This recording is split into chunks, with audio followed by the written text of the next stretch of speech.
Gosh, just incredibly proud. I'll say two things. Number one, I hope people never fail to realize how incredibly difficult this is. We've been so blessed to win so many of these lately, but I'm telling you, it is a difficult task to win a regular season championship, to win a tournament championship. So I hope people never fail to appreciate the difficulty of it, because it is a very difficult task. And secondly, I'm just so incredibly proud of this group. Everybody faces adversity. We have done nothing but face adversity throughout the season, but this became a player-led team, and in tough moments they lean into each other, and I'm just incredibly proud. This never gets old. It truly never gets old. It is the most rewarding moment of my year when that last ball falls and I get to sit back and just watch those kids celebrate, because I know what they're about, I know how they're built, and I know how much time and effort they've put into it, and so it's always so gratifying to see them get that reward. I'm just so proud of this team, and this weekend was so fun, and we were going in knowing that we could win it all, and just to take it day by day was super important for us, and starting off with urgency every single game was important, and I'm just thankful to be at a program where the culture is such an important thing, because that is truly what wins championships, is our culture that we have here, and just so thankful to be here and so proud of how we pulled it out this weekend. Coach, I'll start with you. The FIU match first. You dropped the first set there. It seems like FIU just always ends up, taking that first set against you all. But you also dropped the first set against New Mexico State. How do you? You talk about this being a player-led team, but to go through those games and high-pressure moments, and you drop that first set, and how do you keep the team mentally locked in? Well, I think we do a great job preparing mentally for tournament time. One of the things that I always say to our team is, I think so many times teams go into tournament time hoping everything goes right, hoping we catch breaks, and the reality is the team that's left standing in tournament time is the one that, when things went wrong, stayed together, refocused, got better, all of those kinds of things. And I tell our team in the locker room before every tournament, it's what we do when things do go wrong. That's who will win this thing. And yesterday, this one was so jacked up at the beginning of the match. She wanted this in her senior year, and obviously, when we get behind 8-1 or 8-0, something like that, it couldn't have got off to a worse start. And I see our team huddling up almost every play, and I see this head bobbing up and down talking to everybody, and I know she's a great leader and she's giving them good information, but I know how it comes out sometimes in those moments. And so when we had timeouts, I actually spent a lot of time with her during timeouts, because I know she's so impactful to our team. And I said, look, I know you're good, okay? I'm not worried about you, but just take a deep breath and just stay the course, keep playing. And we'll find our way back into this. And, she did just that, and our team did just that. And, it was just like the rest of our season, right? It wasn't an easy road. We were talking about before we walked in here, not only did we drop the first set to FIU, but I'd already forgotten that fourth set was 32-30. We were a point away from ending up in a fifth set in the first round. And so just an incredible job of our kids making big plays in big moments. We haven't always jumped out to early leads on people, but in all tough moments, this team has found a way, and that continued throughout this tournament. It's your sixth straight NCAA tournament appearance now. Now you've got another week or so before you get back into action. Do you like the break, or do you like more of a rhythm in between games, especially? No, I actually think the break is incredibly important, because the season is so draining, and then conference tournament is so draining. They're physically tired, but I think they need an emotional break, a mental break to just, people. I know there are people that keep their kids over Thanksgiving and continue, we got to stay. And I think the best practice we can have is mom's turkey dinner. and being surrounded by your family and just kind of releasing a little bit and taking a break. I say going into tournament time, even conference tournament time, we are what we are at this point in the season. And so now it's just how do we become the best version of ourselves, and I think it's really important for them to recharge and be with their families for a couple days and reset, and then we'll come back and be ready to get at this thing. You talk about what the team has become, and you are who you are at this point of the season. If, in a couple words, how would you define this team if you had to? Resilient, and strong culturally. I mean, again, we've found a way through so many tough endings. We found a way through so much adversity of me not even being on the sideline, all that. And let's not let it get lost in the fact that we just won the regular season in the conference. Let's not forget that we were 4-6 on September 21st. I told you guys it was going to be a rough ride early, but we were 4-6, and now we're 28-6. And that's just a remarkable display of togetherness and culture and toughness and all the things that we want our program to be about. Kaylee, for you, just when that your final kill hit, the final point hit, to have all your teammates there, Chitty gets to experience an NCAA tournament. You got all the freshmen who get to experience that. What is that like? Finally having that, being lift off your shoulders, knowing that you all get another chance to go into tournament time and play with all these girls who a lot of them you just got to know this year. It's an amazing feeling. I mean, we were just talking about this before we walked in, but Chitty's gone through college for 4 years and has never been to an NCAA tournament, and to be able to do it in her last and final season is amazing, and I'm so happy for her to finally get to experience that, because I didn't get to experience it in my first 2 years, and then coming here, it was my first year here and got to go to one, and it's just an amazing feeling to be able to do that with the teammates and coaches on staff is so fun, and for the freshmen to do it their first year also is such an amazing accomplishment, and just so proud of this team and so happy that we could do it for all of them. It's one of my favorite moments, man. I hugged Chitty, I hugged all those freshmen after that thing was over, and kind of leaned in and whispered in their ear, like when they're all little girls, they sit and watch TV and dream of playing in the NCAA tournament. And that is that moment when it hits you that you're going to get to do that, and man, that's a really incredible thing for them to get to experience. Kaylee, I imagine when you got here last year, you kind of had goals set for yourself and for the team as far as what brought you here to Bowling Green. Can you kind of look back on those and reflect on imagining that these are pretty successful going forward? Some of my goals were just to grow as a person and as a player, and I knew that the coaching staff here and the girls here could do that for me, and I think I've grown a lot as a player and as a person just overall, and it's been huge for my career and just for me as a person to come here and to grow my game and to be coached under one of the greatest coaches, and so I'm just very thankful to be here, and just another goal of mine was to go to NCAA tournaments, and that's what I came here for, and that's one of the things that I wanted to do in my last senior season. Kaylee, you answered part of my question, but I did want to ask you about winning the Alyssa Kavanaugh Player of the Year and Tournament MVP too. Really huge weekend for you individually. Yeah, I mean, coming into the season, I was picked as the preseason Player of the Year, and that's something I never expected coming into this season.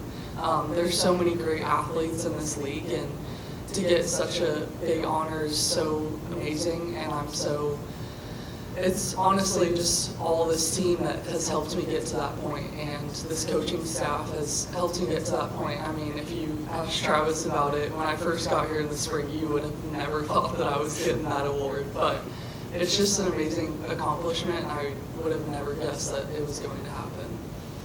I want to say, with her winning that Alyssa Kavanaugh Player of the Year award, I think it's really special. Obviously, there'll be an end to that eventually, but ever since Conference USA renamed that award, the Alyssa Kavanaugh Player of the Year award, it's stayed at Western Kentucky with 3 straight. Lauren Matthews won it the first year, Paige Briggs won it the second year, and now Kaylee Cox in the third year. And I think that's a really special thing. I think Alyssa's still up there, stubborn as she can be, pulling for the tops. And I think that's a really unique thing through 3 years and a really special accomplishment by our program. Kaylee, Coach talked about it earlier in the press conference about how he sees you as one of the main voices to this team as a leader. In these 2 years, how have you grown into that leadership role, and how has that almost forced you to grow as a person as well? It's taken a long process. It's been hard for me, but Travis has helped me a ton, and my teammates and have been so supportive of it, and just finding my voice on the court and knowing how and when to say things has also been a huge thing. And sometimes I can come across wrong, but I know my teammates are always pulling for me and always knowing exactly what I mean. And just to always be on the court is super important to have somebody that has a loud and vocal voice. And so trying to step up into that role has been a huge part of this team this year. I'm just so incredibly proud of the growth of this young woman right here, because I tell these kids all the time, like, it's not who you are, like who you are when you step foot on this campus, or who you are in a given moment in your life is not who you always have to be. And the only way to get where you really want to go is to face it and to hear it.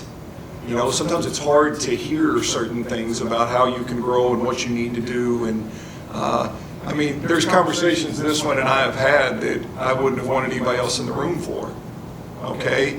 But it's the love and trust that we've developed with each other that's allowed her to develop into what you see now. Because, life, we all have our shortcomings, including me, including you, and like we're born with them. Like we grow up with them, and this journey, this path we're on is what this is all about. It's what still gets me up and wants me to come in here and do this. And it's not about being perfect. It's not about not having shortcomings. It's surrounding yourself with people that love you enough to tell you the truth. And then it's having enough character in yourself and enough trust in each other that you're willing to have discussions about it and face it. And she is the epitome of that. She was an incredible young woman when she walked in the door, but she has elevated herself in so many ways in the 2 years that she's been here, and it's going to benefit her.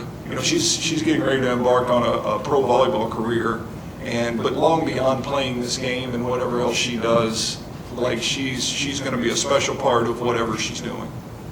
I wanted to touch on Izzy, because for the first 2 matches there, I thought she had a chance to win MVP, and then you took off in that third match there.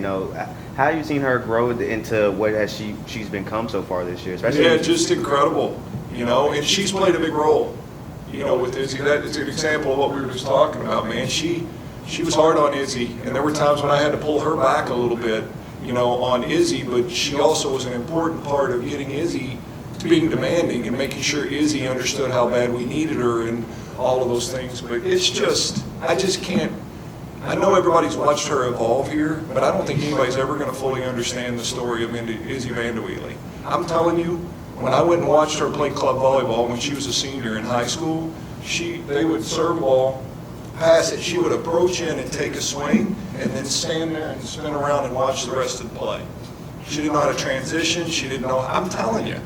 To the point where, but I just kept watching her, and I'm like, this is a 6'5" kid that can move, and I loved my conversations with her, and I was like, I think she can. And when we brought her here, we still were saying, I think she can. It was not a slam dunk. This kid was a slam dunk. I knew what I was getting. Izzy,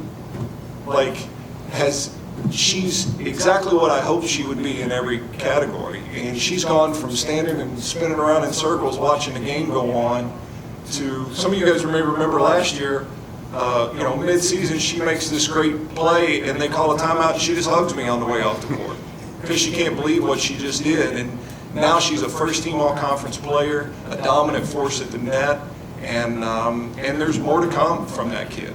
And so, but getting her to do it always has been the hard part. But, that was when she got here, that was one of the things that I started with her, because she was elite, and then she would have drop-off, and again, I stayed on her, and she didn't like it, and but then she's the exact person that has helped me get Izzy to understand how to do just that, and that's all culture. Would you say that's one of the examples kind of the diversity of your offense and attacking.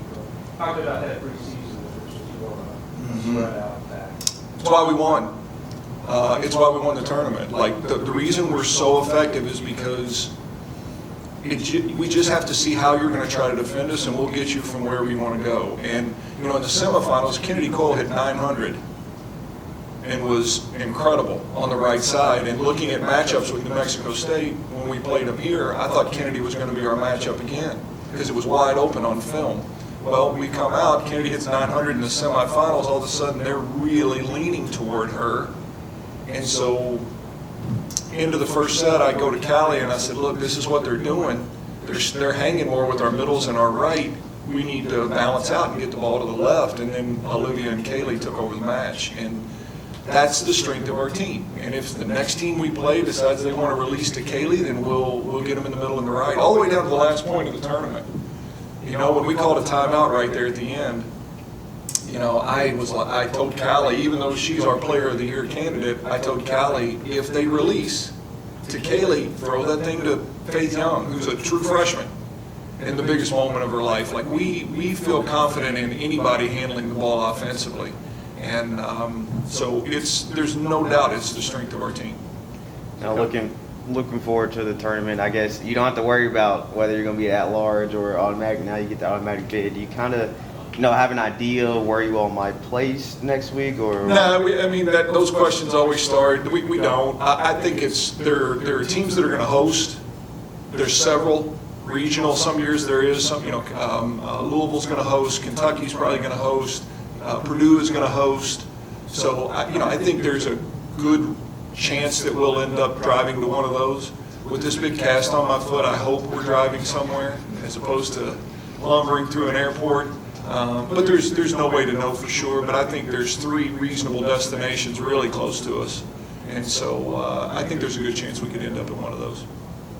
Anything finalized with the selection show?